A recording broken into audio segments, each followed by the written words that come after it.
saudara-saudara, mari kita berdoa sebelum kita merenungkan sabda Tuhan.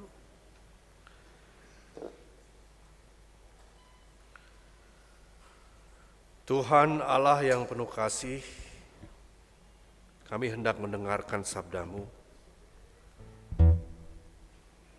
Kami datang dengan berbagai macam pikiran dan hati yang mungkin lelah dan membawa banyak pergumulan. Kami mohon tenangkan hati kami ya Tuhan, jauhkan kami dari gangguan dan kesibukan pikiran, supaya kami sungguh-sungguh mendengarkan suara-Mu. Bukalah telinga kami agar kami peka dan hati kami menjadi lembut. Bukalah pikiran kami agar firman-Mu kami mengerti dan kami hidupi dalam keseharian kami. Semua ini kami serahkan ke dalam tangan-Mu ya Tuhan, di dalam nama Putra-Mu yang telah lahir, Tuhan Yesus Kristus, kami telah berdoa. Amin. Matius 2 ayat 13 sampai 23. Setelah orang-orang Majus itu berangkat, tampaklah malaikat Tuhan kepada Yusuf dalam mimpi dan berkata, "Bangunlah, ambillah anak itu serta ibunya. Larilah ke Mesir dan tinggallah di sana sampai aku berfirman kepadamu. Karena Herodes akan mencari anak itu untuk membunuh dia." Yusuf pun bangun dan mengambil anak itu serta ibunya malam itu juga, lalu menyingkir ke Mesir dan tinggal di sana hingga Herodes mati. Hal itu terjadi supaya digenapi apa yang difirmankan Tuhan melalui nabi, "Dari Mesir kupanggil anakku." Ketika Herodes tahu bahwa ia telah diperdaya oleh orang-orang Majus itu, ia sangat marah. Lalu ia menyuruh membunuh semua anak di Betlehem dan wilayah sekitarnya, yaitu anak-anak yang berumur 2 tahun ke bawah, sesuai dengan waktu yang ditanyakannya dengan teliti kepada orang-orang Majus itu. Dengan demikian digenapi firman yang disampaikan melalui Nabi Yeremia. Terdengarlah suara di Rama, tangis dan ratap yang amat sedih. Rahel menangisi anak-anaknya dan ia tidak lagi mau dihibur, sebab mereka tidak ada lagi. Setelah Herodes mati, tampaklah malaikat Tuhan kepada Yusuf dalam mimpi di Mesir. Katanya, "Bangunlah, ambillah anak itu serta ibunya dan berangkatlah ke tanah Israel. Karena mereka yang hendak membunuh anak itu sudah mati." Yusuf pun bangun dan mengambil anak itu serta ibunya, lalu pergi ke tanah Israel. Namun, setelah didengarnya bahwa Arkelaus menjadi raja di Yudea, menggantikan Herodes, ayahnya, ia takut ke sana. Setelah diperingatkan dalam mimpi, pergilah Yusuf ke daerah Galilea. Setibanya di sana, ia pun tinggal di sebuah kota yang bernama Nazaret. Hal itu terjadi supaya digenapi firman yang disampaikan melalui nabi-nabi bahwa ia akan disebut orang Nazaret. Demikianlah sabda Tuhan yang kita dengar bersama-sama. Berbahagialah orang yang mendengarkan sabda Tuhan ini, serta memelihara dalam hidupnya setiap hari. Haleluya.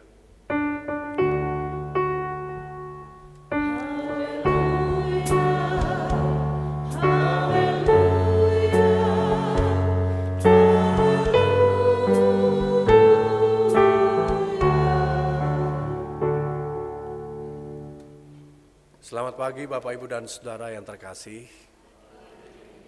Saya juga ingin menyapa Bapak, Ibu, dan Saudara yang beribadah melalui kanal YouTube Digital Ministry GKP Bandung. Semoga kita semua ada di dalam keadaan yang baik. Bapak, Ibu, dan Saudara yang terkasih, kisah Injil hari ini bukanlah kisah yang manis untuk didengar. Jadi ini bukan cerita yang enak didengar. Kenapa saya katakan seperti itu Bapak, Ibu, dan Saudara yang terkasih? Karena tidak ada lagi suara malaikat bernyanyi.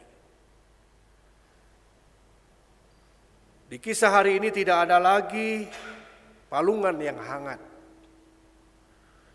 Tidak ada lagi puji-pujian. Atau bahkan Tidak ada lagi lampu-lampu yang bergemerlapan. Natal yang kita maknai dari sejak tanggal 24 menyajikan satu makna yang sangat manusiawi, hadir untuk menyeimbangkan perayaan-perayaan kita selama ini yang dipenuhi dengan gemerlapan, dipenuhi dengan sorak-sorai. Kali ini pun sama Bapak Ibu dan Saudara, yang ada justru bukan nyanyian, tetapi ketakutan. Yang ada justru perjalanan malam hari. Sebuah keluarga yang melakukan perjalanan di malam hari. Yang ada justru Bapak Ibu dan Saudara, tangisan para perempuan yang akan kehilangan anaknya. Dan seorang laki-laki, seorang ayah yang harus mengambil keputusan yang sangat cepat demi keselamatan anaknya. Pada saat malaikat Tuhan menampakkan diri kepada Yusuf, Bapak Ibu dan Saudara, pesan malaikat itu sangat sederhana. Malaikat itu berkata, bangunlah, ambillah anak itu serta ibunya dan larilah ke Mesir. Tidak ada penjelasan lebih lanjut Bapak Ibu dan Saudara kenapa harus pergi ke Mesir, kenapa harus malam-malam pula. Mungkin kalau malam-malam bisa dijelaskan karena Yusuf sedang tidur, gitu ya. Mimpi ketemu malaikat. Tidak ada penjelasan, bahkan tidak sempat juga Yusuf bertanya. Kalau saya mungkin di posisi Yusuf, Bapak Ibu dan Saudara, saya akan gak cepat-cepat bangun tidur. Saya akan bertanya, malaikat, dananya ada gak untuk pergi ke Mesir? Jalannya lewat mana malaikat? Nanti di sana ketemu siapa malaikat? Kalau saya pasti akan bertanya seperti itu Bapak Ibu. Lawang disuruh sama malaikat pergi ke Mesir. Gak tahu juga Mesir seperti apa. Tapi yang kita lihat di sini Bapak Ibu dan Saudara, Yusuf tidak menunda sampai besok pagi dia berangkat, tetapi malam itu juga dia bangun dan pergi. Barangkali kita juga bisa mengingat bagaimana Yusuf dikuatkan oleh malaikat juga ketika Yusuf mau menceraikan Maria diam-diam. Situasi seperti ini Bapak Ibu dan Saudara yang terkasih seringkali hadir dalam kehidupan kita. Bapak Ibu yang berjauhan ya harus pindah-pindah tempat pekerjaan demi anak, harus berpisah. Ada yang seperti itu? Bapak Ibu, pekerjaannya jauh, anaknya ditinggal. Ada? Dititipin sama nenek kakeknya.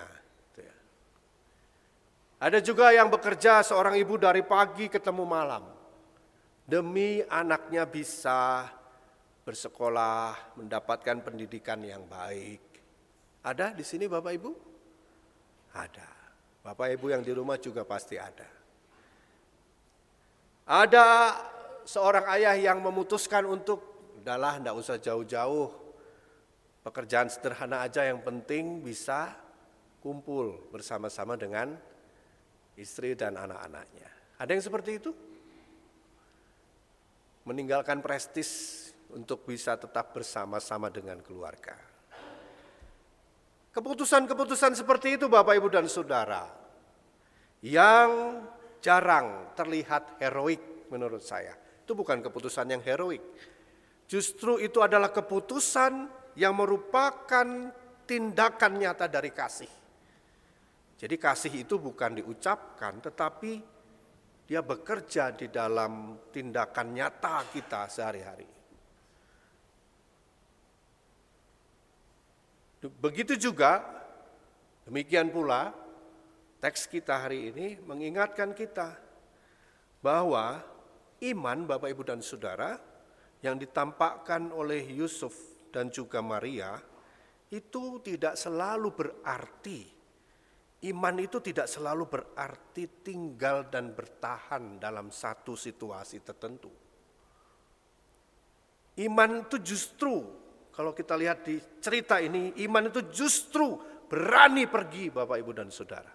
Mengambil keputusan cepat dan bertindak. Gak pakai rapat-rapat Bapak Ibu.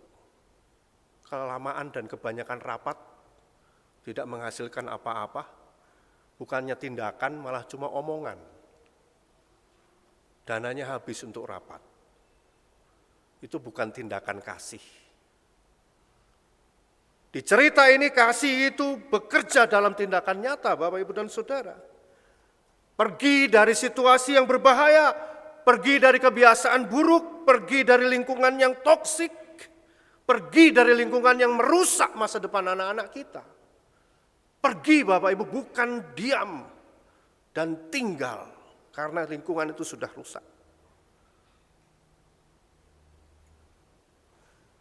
Jadi kita mendapati perspektif lain dari iman. Jadi kata sabar itu Bapak Ibu dan Saudara, kalau kita menasihati, menguatkan teman itu ya sabar ya. Sabar terus Pak Pendeta, remuk Pak Pendeta, sabar terus ya. Hancur gitu ya. Harus berani Bapak Ibu dan Saudara, berani pergi dari situasi yang dipenuhi dengan kekerasan.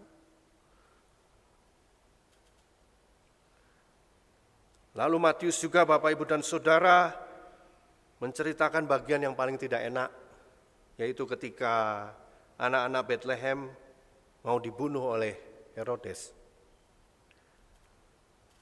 Suara tangisan ini terdengar kemana-mana, dan ini saya artikan Bapak Ibu dan Saudara sebagai simbol dari dunia yang tidak ramah terhadap anak.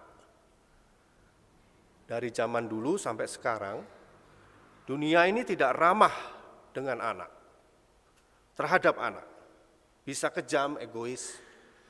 Ya, dunia itu bisa kejam dan egois terhadap anak, haus kuasa terhadap anak.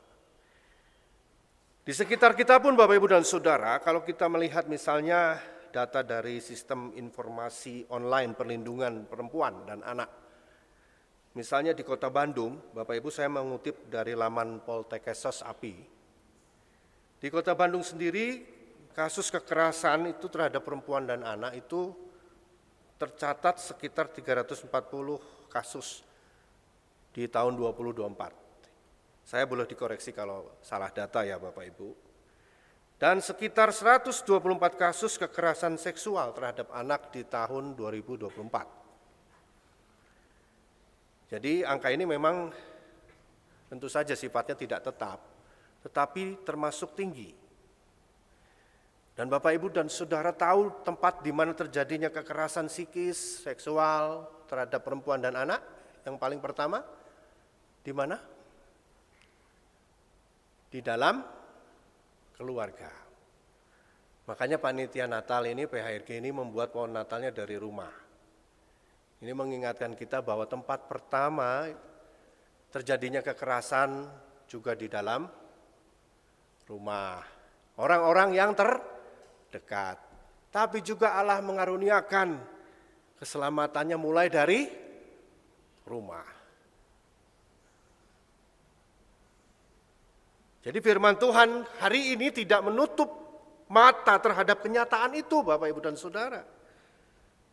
Alkitab kita jujur terhadap luka manusia. Dan hari ini tangisan itu terdengar di rumah-rumah, di sekolah, di tempat-tempat ibadah, terjadi kekerasan. Di lingkungan terdekat kita. Herodes mungkin sudah mati, tetapi roh kekerasannya itu, pengabaian dan penyalahgunaan kekuasaan itu masih hidup sampai sekarang. Jadi rohnya itu yang mempengaruhi kita ketika kita menjadi pelaku-pelaku kekerasan terhadap anak. Namun sekali lagi Bapak Ibu dan Saudara, firman Tuhan juga memberi harapan. Di tengah kekerasan itu, kita lihat di sini Allah tidak tinggal diam. Allah bekerja melalui Yusuf dan Maria. Apa yang Yusuf Maria lakukan, Yusuf sebagai laki-laki memilih kehidupan. Yusuf memuliakan Allah bukan dengan ibadah yang megah, tetapi dengan keputusan konkret yang menjaga masa depan Yesus yang masih kecil pada waktu itu. Jadi Bapak Ibu, kalau hari ini kita berkaca dari kisah Injil Matius, maka kalau kita melihat realitas hidup kita yang masih dipenuhi kekerasan, Bapak Ibu dan Saudara, itu bukan hanya tanda bahwa kejahatan itu masih ada, tetapi juga ada kesadaran. Ya, jadi memang dulu yang dianggap aib, Bapak Ibu kalau ada masalah di rumah tangga, nggak bisa dibuka secara umum karena itu dianggap sebagai aib. Tapi sekarang sudah mulai ada yang melapor, terjadi kekerasan terhadap perempuan dan anak. Jadi kesadaran itu sudah muncul Bapak Ibu dan Saudara. Dan kesadaran inilah yang harus terus-menerus ditingkatkan dalam kehidupan kita sebagai umat Tuhan. Disinilah Bapak Ibu dan Saudara, firman Tuhan itu bergema. Kesadaran itu mulai tumbuh. Jadi memuliakan Allah seperti tema kita hari ini, Bapak Ibu dan Saudara, itu bukan sekadar atau berhenti pada prihatin. Memuliakan Allah itu berani bertindak. Berani untuk melindungi anak-anak, menciptakan lingkungan yang aman. Keluarga yang rusak diperbaiki, menjadi tempat yang aman. Berani untuk memilih kehidupan ini, Bapak Ibu dan Saudara. Berani untuk mencegah kekerasan. Ya, berani untuk mengorbankan gengsi kita, Bapak Ibu dan Saudara, keegoisan kita demi masa depan anak-anak, dan disitulah Allah dimuliakan. Kita belajar dari Yusuf dan Maria bahwa Tuhan sering melindungi anak-anak melalui pribadi-pribadi orang dewasa yang setia. Jadi kesetiaan itulah yang menjadi kunci ketika kita menunaikan tugas panggilan kita untuk memuliakan Allah. Ketika Herodes mati, Bapak Ibu dan Saudara, Yusuf dan Maria kembali mendapat petunjuk. Dia tidak kembali ke Bethlehem, tetapi mereka menetap di Nazaret. Nazaret ini bukan tempat yang terkenal, bukan tempat yang famous, ya, yang bagus-bagus, tapi Nazaret ini kota yang kecil, yang mungkin tidak masuk hitungan. Tapi justru di tempat itulah Tuhan Yesus, Juru Selamat kita bertumbuh. Jadi Bapak Ibu dan Saudara, ternyata Tuhan seringkali menumbuhkan hal besar itu dari tempat yang sederhana. Sekali lagi, seringkali Tuhan menumbuhkan hal yang besar itu bukan di tempat yang mewah, bukan di tempat yang megah, tapi di tempat yang sederhana. Jadi Bapak Ibu, kalau melakukan hal yang kecil, sederhana itu, justru dari situlah Tuhan memulai hal besar dalam hidup ini. Jangan berkecil hati. Hanya segini Pak, cuma itu yang bisa saya lakukan. Untuk melawan kekerasan, menentang tindak kekerasan. Hal kecil-kecil dan sederhana itulah yang dipakai Tuhan untuk rencana keselamatan yang besar bagi dunia ini. Mari kita memuliakan Allah dengan menjamin masa depan anak-anak kita. Mari kita pilih kehidupan sebagai orang-orang dewasa yang setia dan taat kepada Tuhan. Amin.